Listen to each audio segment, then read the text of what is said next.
isa sa pinakamalaking budget na dinagay po nadagdagan po natin, nabigay po natin sa ating armed forces tsaka sa Coast Guard. I'm just hoping, and I hope they're listening now, my dear friend Jay Tariela, together with the NSA, I think they're here, together with the government agencies that are listening. Sana po napunta yung pondo na ibigay po namin sa inyo. Sana po. Nako po mga kababayan po natin. No? Nawala ang 2.4 billion na pambili ng barko ng Philippine Coast Guard. Paano tayo makalaban sa China niyan? Paano tayo makikipaggirian sa China? Ang tapang-tapang pa po nila. No, akala mo, kayang-kayang lumaban. Anyway, isa po yan sa ating pag-uusapan, mga kababayan po natin. At syempre, itong ginawa po nilang pagmamadali patungkol po sa impeachment ni Bongbong Marcos na napakadali lamang nilang ibinasura. At mukhang aminado sila, mga kababayan, na talagang sinadya nila ito. Mukhang aminado po sila na sila po ang gumawa ng impeachment complaint para lang maipalabas na sila daw po ay patas, na handa nilang tanggapin ang parehong impeachment complaint ng presidente at ng vice-presidente. Pero kung titingnan natin, mga kababayan, mukhang mas nakasentro po sila at ginamit nila itong diversionary or ginamit nilang strategy, mga kababayan po natin, itong impeachment ni Bongbong Marcos para sabihin na hindi po sila bias. Pero kitang-kita na po ng taong bayan sapagkat hindi pa man nagsisimula, mga kababayan, ang impeachment ni Vice President Sara, abay mukhang nagmamadali na naman itong miyembro ng Quadcom, miyembro ng mga galit na galit po sa kay Vice President Sara. At maya papakinggan natin ang ilan po sa mga taong noon pa man sa first impeachment complaint ni Vice President Sara na gigil at ngayon galit na galit din dahil ibinasura nga po ng Supreme Court ang impeachment against kay Vice President Sara. Anyway, marami pa po tayong pag-uusapan. Of course, isama natin yung kay Congressman Kiko Barzaga, yung pagsuspindi po at ang pagbabago ng leadership sa Senado. Siguro, isama na rin natin yan. Pero bago ang lahat, kung kayo po ay bago lang sa ating channel, huwag kalimutang i-like. At kung hindi pa kayo nakasubscribe, pag-subscribe naman po, mga kabayan natin. At pag-follow din sa ating official Facebook page na Kababayan PH. Okay, simulan natin dito sa usapin po ng budget ng Philippine Coast Guard. Mantakin nyo, mga kababayan po natin, 2.4 billion na budget ng Coast Guard, mukhang nawawala at hindi nga po umano, nabili pa ng barko hanggang ngayon. So, totoo nga, ang ating sinasabi, mga kababayan, na yung corruption po ay hindi lang po sa flood control, kundi lahat na ahensya ng gobyerno, pati po itong Philippine Coast Guard po natin. Kaya pala nag-iingay itong si Tariela dahil may mga anomalya pala dyan sa Philippine Coast Guard. At hindi lang po actually yan Kahit sa Armed Forces of the Philippines, nabanggit din po yan na mayroon po silang 15 billion na allocation sa pagpapagawa ng mga parang offices at kanilang mga kagamitan. So ngayon sinasabi na ito daw po ay mukhang napupunta rin sa Ghost Project na dinideny ni Browner at sinasabi ni Browner na wala daw po siyang kinalaman at hindi daw po siya nagbulsa ng anumang pera mula sa Armed Forces of the Philippines. Pero focus tayo dito sa Coast Guard at pakinggan po natin ang sinasabi po nitong si Senador, mga kababayan natin. Po na ibili po nyo ng mga gamit. Nalaman ko po bago lang itong budget hearing na yung binigay po ng Senado sa ating Coast Guard na 2.4 billion para ibili po ng barko, hanggang ngayon hindi pa ginagamit, hindi pa na-obligate, Mr. President. Majority Leader. Mr. President, kung papayagan niyo po ako, konting manifestation lang po in support of our distinguished colleague, Senator Pangilinan. Go ahead, you may. Yes, Mr. President. Mr. President, we're in all-out support in defending not only our sovereignty, but our defenders, those who defend the nation every day in the seas and in land, in the online, I'd say, winning the hearts and minds of the people.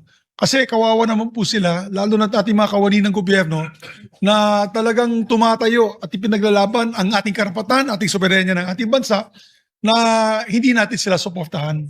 So, Mr. President, when I was Senate President, we had come up with several approved resolutions. I'll ask DepSec Mavic to give us some of the resolutions we passed in the 19th Congress condemning itong mga acts. I think ito sa time na naputol yata yung daliri ng isang Coast Guard. Lahat po tayo ay unanimous na tumayo in defense of our Coast Guard and asking the Chinese forces to de-escalate the situation in the West Philippine Sea. Also, more so, Mr. President, we also put our money where our mouth is in the 2024 budget. I think Correction lang po mga kababayan yung naputulan ng kamay, hindi po yun miyembro ng Philippine Coast Guard. Yun mismo ay miyembro po ng Armed Forces of the Philippines. Sundalo po natin yung naputulan na nagkaroon ng gitgitan sa pagitan ng Coast Guard ng China at sa ating Navy, mga kababayan po natin. Dahil din doon sa pagpunta po nila na alanganin sa oras. So, pinigilan po sila ng Chinese Coast Guard. Chinese Coast Guard pa lang yun. Anyway, mga kababayan po natin. So, talagang questionable po ito na dapat malaman, dapat hanapin kung nasaan na po ang 2.4 billion na pera po na inilagay sa Coast Guard. Alam mo, ito yung problema natin Gusto natin lumaban, gusto natin ipakita na tayo ay matapang, pero wala tayong kagamitan. So, mayroon lang tayo yabang at tapang. Di ba? So, mayroon po yan si Tariela. Pero kung tutuusin, isang pindot lang, madudurog na po tayo. Isang pindot lang po, mga kababayan po natin, malulusaw na nga po tayo. Pero, ultimo kagamitan po ng Philippine Coast Guard ay hindi po sila makabili-bili. May budget naman pala. Tapos magrereklamo po sila na kulang po tayo sa kagamitan. Nung kapag sila ay pinupuntuhan, ay hindi naman nila nagagamit ng tama ito. Kaya ang tanong, saan napunta itong 2.4 billion na sinasabi po ng ating mga senador na may pundo na? So, bakit pa hindi binali? So, dahil wala silang nananakaw, wala silang mananakaw, o baka ito ay nanakaw na. Kaya dapat ito paimbestigahan, mga kababayan po natin. Lalong-lalo na yung mainit ang usapin dyan sa West Philippine Sea. So, nakaraan, nagkaroon po sila ng debate, Senator Marcolita at kalaban po itong si Kiko Pangilinan, sa usapin po na pakikipaglaban at gusto nga i-impose itong decision ng UNCLOS patungkol sa ating claim dyan sa West Philippine Sea. Pero ang sabi nga ni Senator Marcolita, paano tayo mag-claim kung mismo ang mapa natin na nakiklaim tayo na sa atin ng teritoryo na yan, wala ngang kasiguraduhan at hindi pa ito na-submit. No? Kumbaga, walang record po ang international yung mahawak ng dagat, basta gano'n yan. Wala pa. So, ngayon, mga kababayan po natin, okay naman na tayo, no? Kaya nating makikipaglaban, kaya nating ipaglaban yung ating karapatan, yung ating karagatan.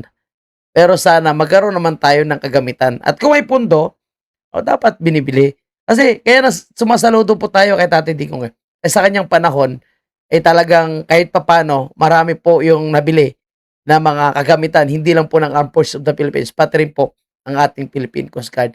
Yan ang kagandahan kapag hindi corrupt ang namumuno po sa ating gobyerno. At sa usaping corrupt, mga kababayan po natin, so idinismiss na nga po nila yung impeachment against kay Bongbong Marcos. Napakadali lang po, no?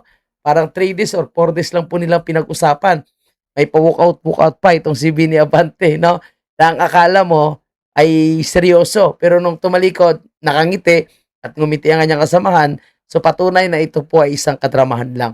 Pero actually kasi, hindi naman yon ang kanilang target na ipa-impeach. Ang kanilang target na ipa-impeach ay walang iba, kundi ang ating Vice President, Inday Sara Duterte. Kaya pagkatapos lang ng pagbasura nila ng impeachment ni Bongbong Marcos, ito na, binabanata na nila ngayon si Vice President Sara. At sabi nga ni Abante, binabantayan daw po nila dahil nandito daw yung maraming ebidensya kay Vice President Sara. Alam naman natin na ito ay gawa-gawa lang. Alam naman po natin, mga kababayan, na ito ay invento lang. Lalo na po sa usapin ng confidential fund. Si Bini Abante, obvious na namimirso na lang sapagkat muntik na siya matalo. Talo pala. Talo itong si Bini Abante dahil sa pag-endorse ni Vice President Sara sa kanyang kalaban. So, siya ay appointed congressman mula sa Comelec. So, hindi po siya actually nanalo at hindi po siya ibinoto ng taga 6th District ng Maynila. So, puntahan natin, mga kababayan, sa usapin po nitong nitong impeachment against kay Vice President Sara and of course kay Bongbong Marcos. Ngayon, mukhang inaamin po nila na talagang sinadya nila ito. At syempre, hindi naman nila directly aminin na talagang ginawa nilang drama lang ang impeachment ni Bongbong Marcos. Pero ang sambayan ng Pilipino, alam na po ang kanilang pinaggagawa. Pakinggan natin ang itong mga palusot. Syempre, hindi naman amin yan. Maraming salamat kay Speaker dahil may akap. Maraming salamat kay Speaker dahil may ayuda. Luis Tro, pakinggan natin to. Kapag pahinga na po kayo dahil kahapon nga po ibinasura na. Walang sustansya. Binasura na, walang sustansya. Paano magkasustansya? Kasabwat nga yun nagpa-file. Ang dalawang impeachment complaint laban sa presidente. Of course, hindi natin maiiwasan na talagang mayroong magkikriticize. Oo naman. Oo So naman. ano ang reaksyon po ninyo din sa kritisismo na wala, dinaan nyo sa bilang eh. Ginamitan ninyo kasi mayorya kayo, marami kayo, dinaan nyo sa Brinaso bilang. ninyo, oo. Alvin and Doris, in all fairness, sa lahat ng mga miyembro ng Justice Committee, we had an exhaustive and prolonged deliberation on the determination of substance. So, mukha pa lang nitong si Luis Tro, mga kabayan po natin, hindi nakapanipaniwala, no? Mukha pa lang ni Luis Tro, makikita na po natin na talagang napaka sinungaling ang balyenang ito ay balyenang ito. Ang babaeng ito. Nitong dalawang impeachment complaints na ito, no? And I honestly believe they decided independently and impartially in as far as the sufficiency in substance is concerned. So ibig sabihin, Congresswoman, wala itong dikta ng Malacanang o wala kumaga, you toe the line. Ayong mga supporters ng admin, toe the line, let's protect the president at all cost. Wala, Doris, walang ganyang mga dikta coming from kung saan man. Even from the manner that I preside, I tried to be as objective as possible. Siyempre, may dikta yan. No ba? No. Kayo nga tauhan kayo ni Bongbong Marcos eh. Kayo nga overprotective nyo si Bongbong Marcos eh. Tapos sasabihin nyo na walang nagdikta. Sino namang tanga na maniniwala sa mga ito, mga kababayan po natin? Kung sabihin po nila na wala pong nagdikta para pagtakpan itong corruption na nangyayari sa ating bansa, particularly po sa napakalaking skandalo na flood control project. Meron yan. So, hindi naman talaga kayo aamin. Alam naman natin yan. In order not to influence the judgment of the members of the Justice Committee, mapapansin nyo, very limited lahat ng aking mga interventions, no?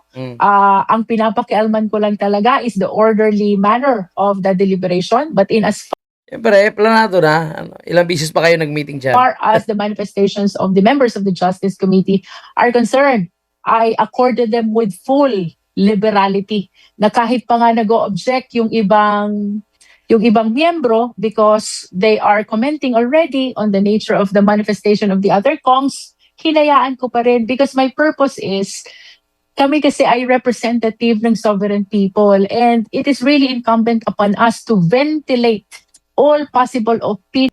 Wow, ang sarap pakinggan. Representative daw po sila ng taong bayan. Representative ng taong bayan o representative ni Bongbong Marcos?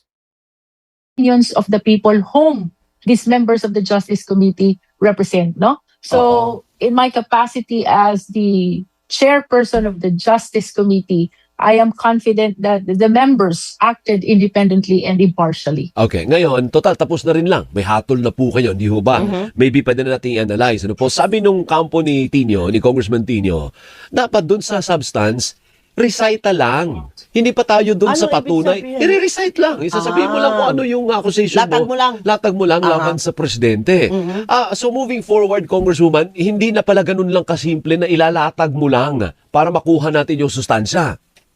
Let me relay the position of the members, no? Kasi we are anticipating a second impeachment complaint against the Vice President. So, I do not want to So, ayan po mga kababayan po natin ha. Okay?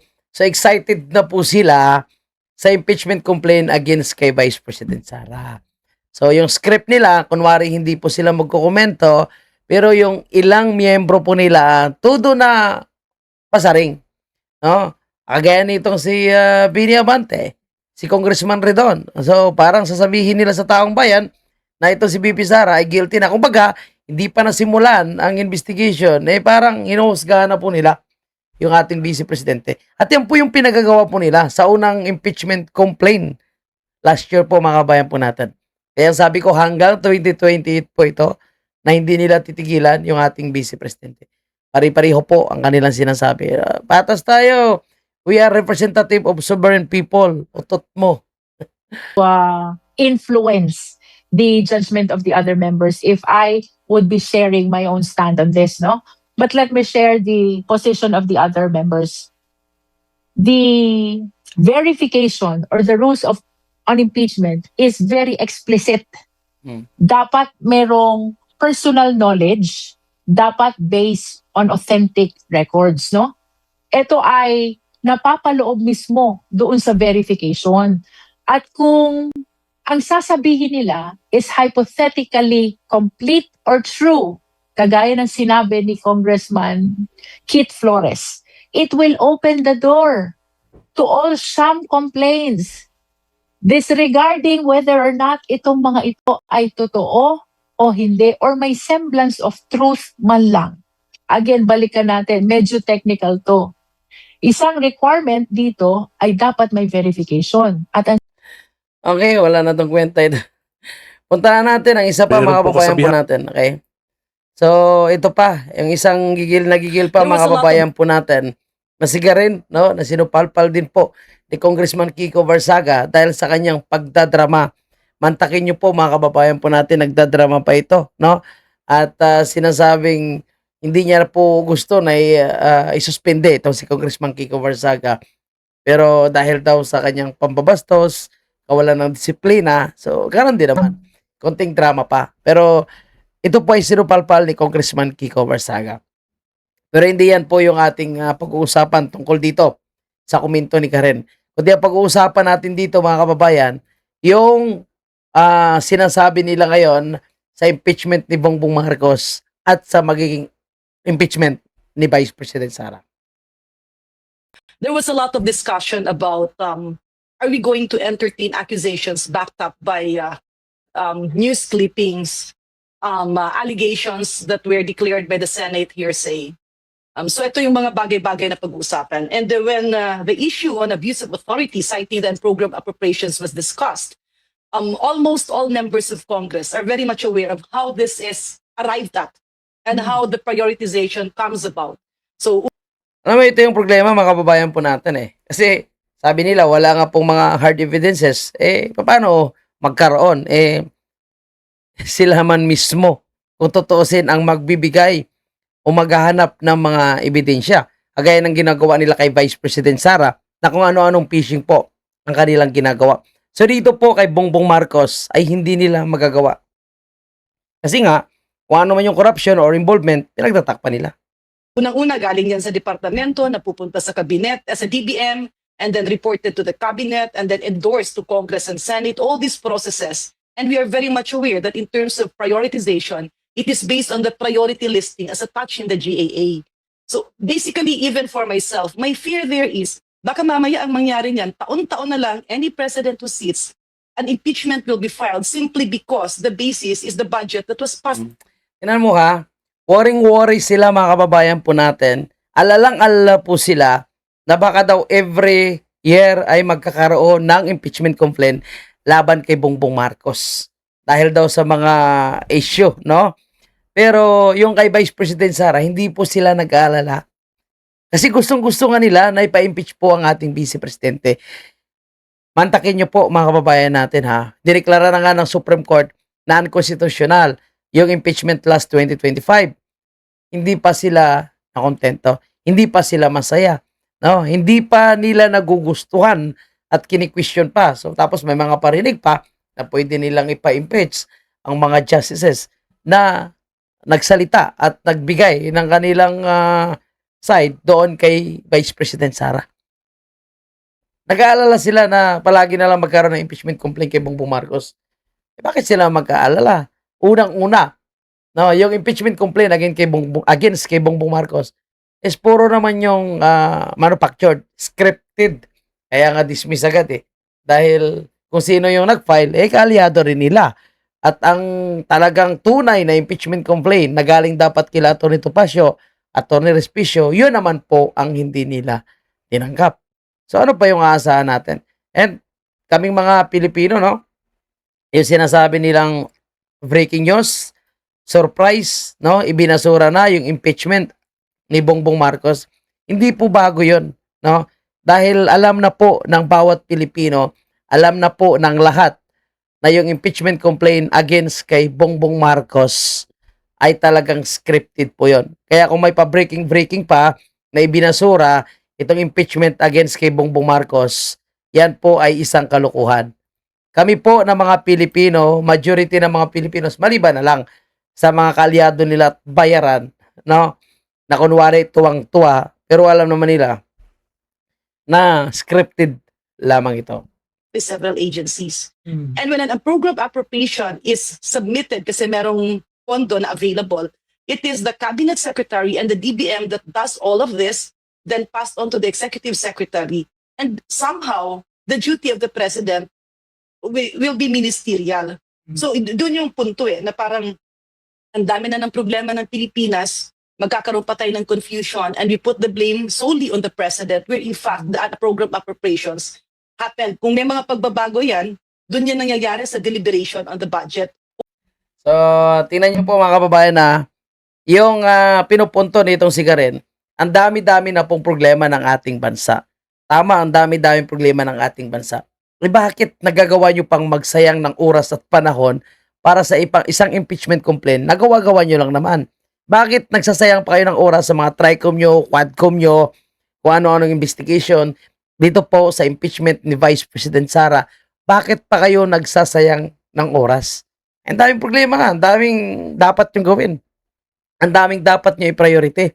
Pero pina-priority nyo mula nung 19th Congress hanggang ngayon kung paano po ma-impeach ang ating Vice Presidente.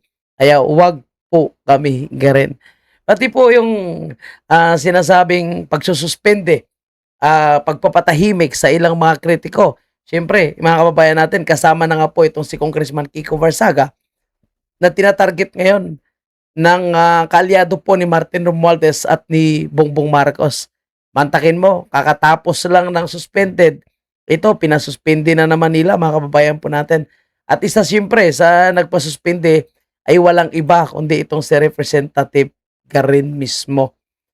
Kasi masyadong maingay masyadong madaldal, lalong-lalo na sa usapin ng corruption. Kaya ang daming problema ng ating bansa. So bakit inuuna nyo yung pagbubusal at pagpapatahimik sa mga kritiko ng administrasyon ni Bongbong Marcos? Diba? So dapat unahin nyo yung problema. Dapat hayaan nyo na marinig ng taong bayan kung ano yung sinasabi ni Congressman Kiko Varsaga. At ayan, yung taong bayan yung mag-decide. Lalong-lalo na yung kadistrito ni Congressman Kiko Varsaga. Dahil sila ang may karapatan na magtanggal sa isang congressman dahil sila yung bumoto. And kung talagang hindi na dapat manalo itong si Congressman Kiko Varsaga, hayaan mo yung taong bayan pagdating ng eleksyon yung mag-decide. Huwag yung patahimikin nyo ng patahimikin dahil lahat kayo ay magkasabwat sa napakalaking nakawan na nangyayari po sa ating gobyerno. Or when the cabinet secretary requests and certifies some projects as urgent. But more than that, I wanted to ask you is the involvement also of the House, the Senate, and the BICAM in the end. In fact, when the budget sometimes goes to the president, it doesn't even look like at times the budget that he first proposed, which is the story with the 2025 budget. So ang tanong ko nga, impeaching him on that basis, would it be difficult? Because technically, you have all members, I mean, most of the members of the House and the Senate involved. Kumbaga, ang daming ibang tao that approved and pushed for their certain interests in the budget. That's precisely the reason, Karen, that I was questioning that with Congressman Tino. Kasi andun the allegation was there na hindi niya vinito yung mga provisions wherein there were direct hand of interest who inserted those budgets. So napaka-vague. So, and it becomes a precedence. It's an accusation, pasensya na, but it's really baseless. And come to think about it, the president was the one who called the attention of all sectors in government. Ayusin nyo yan. No? Huwag Ah, ayusin nyo yan. Mahiya naman kayo. So, yan po ang ginagamit nilang palusot ngayon. Dahil ang presidente daw, yung nagbulgar ng corruption. Hindi po. Garin. From the start, si Tatay Digo nga nagsabi na most corrupt budget. Si Tatay Digo nga nagsabi kung nasaan na yung pinagbibenta yung ginto. Yung nagbulgar, no, si Congressman Ungam, Attorney Vic Rodriguez, sa pinakamanumalyang budget sa taong 2025 at sinili pa yung mga naunang taon. Yung pagkuha ng pera ng PhilHealth na pinayagan ni Bongbong Marcos, yung illegal na pagpaparesto kay President Duterte, napakaraming anomalya ang kinabibilangan ni Bongbong Marcos. Kaya huwag niyong sabihin na siya po yung nagbulgar. No? Talagang wala na sa po siyang choice. Kailangan niya nang magsalita dahil naiipit na po siya. yun ang ulitin yan. Doon naman sa ibang hindi alam, yung mga nangyari doon sa BICAM, nagkakagulatan. So the reforms that we are having now, the transparency and the accountability, it's not a quick solution na agad-agad. Galing sana magsalita, no? Pero alam naman natin ang karakas ng mga ito. Okay, pakinggan natin mga kababayan po natin si Congressman Erese patungkol naman po sa napakagandang sinabi niya dito po sa suspension na ipinataw kay Congressman Kiko Barsaga. Meron po kasabihan, pagka yung bata kakamali, minsan nakakatuwa. Pero pagka yung matandang katulad ko ang nagkamali, parang nakakabwisit na. We have already sanctioned Congressman Kiko with 60 days suspension. And in respect to my old friend, the late P.D. Barsaga, considering his youth, I can no longer vote for an extension of his suspension. Furthermore, there are lingering questions regarding members of this House violating conflict of interest, contractors, traders selling projects, yet we have not acted on them. In fact, Di ba? Sa poll, yung mga contractor, bakit hindi nyo binabanatan? Bakit ang nagbubulgar, nagsalita sa corruption, ang inyong pinag-iinitan? Sa poll. Sa poll po ang banat ni Congressman Erese. we have tolerated them.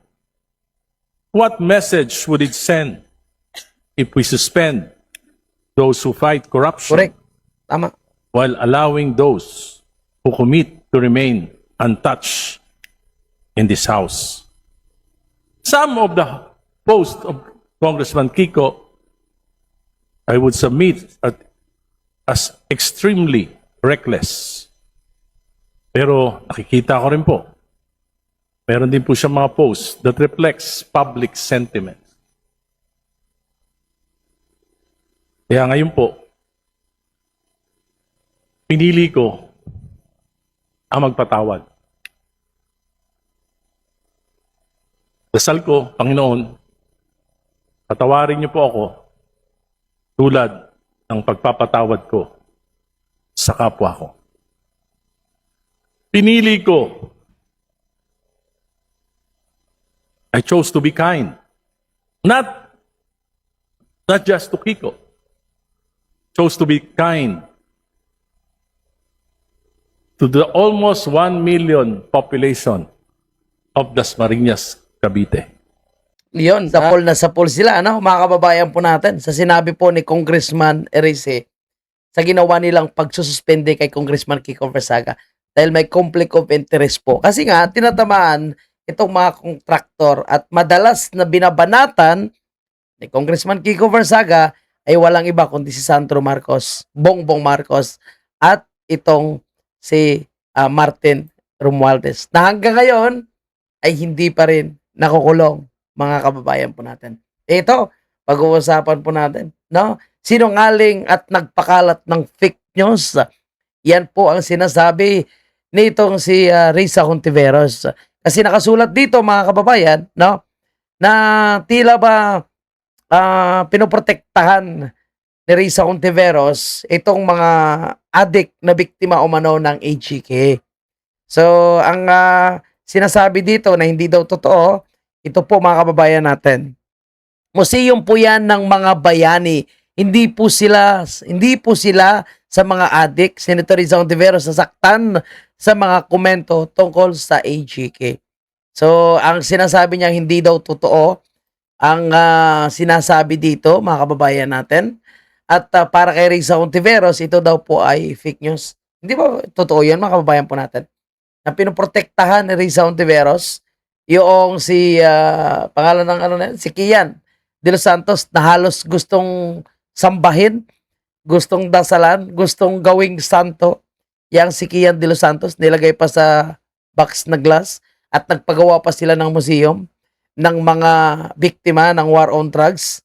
Nakaramihan doon, mga kababayan po natin, ay talagang involved naman sa kalakaran ng droga at mga runner na talagang nanlaban. May ilan siguro doon na mga nadamay lang, pero iilan lang po mga kababayan po natin. Pati yung si Kian de los Santos, no, talagang ginamit po nilang propaganda against sa dating presidente, sa war on drugs ng dating presidente, at pati po kay Vice President Sara gusto nilang gamitin kasi palabasin nila na mamatay tao daw yung mga Duterte. Yan ang gusto nilang gawing propaganda. Pero hindi po kasi ito umobra, hindi na kasi ito nakiklik, kasi nakikita na ng taong bayan ang kanilang personal na interes. Mantakin mo ha, itong si Risa Hontiveros, no? Siya daw po ay opposition. Opposition lang para sa mga Duterte, pero hindi opposition sa administrasyon. At nangangarap pa na bumuo sila ng Uniteam kasama yung administrasyon ni Bongbong Marcos. So, hindi daw po ito totoo. Okay, sabi mo hindi totoo. Pero kami, nakikita namin kung ano ang gusto mong gawin, Risa Hontiveros. Kung ano ang gustong gamiting issue ni Risa Hontiveros. At walang iba kundi itong AGK. Talagang hindi nila tatantanan ito dahil nakikita nila na paniwalang-paniwala yung mga adik at ang mga taga-suporta nilang mga oto-oto. So, okay. So, ito lang muna yung ating topic, mga kababayan po natin. Maraming salamat po. At kung kayo po ay umabot sa video ito, huwag kalimutang i-like at huwag kalimutan mag-subscribe. Maraming salamat at huwag kalimutan i-share po ang video ito. Thank you po, mga kababayan natin.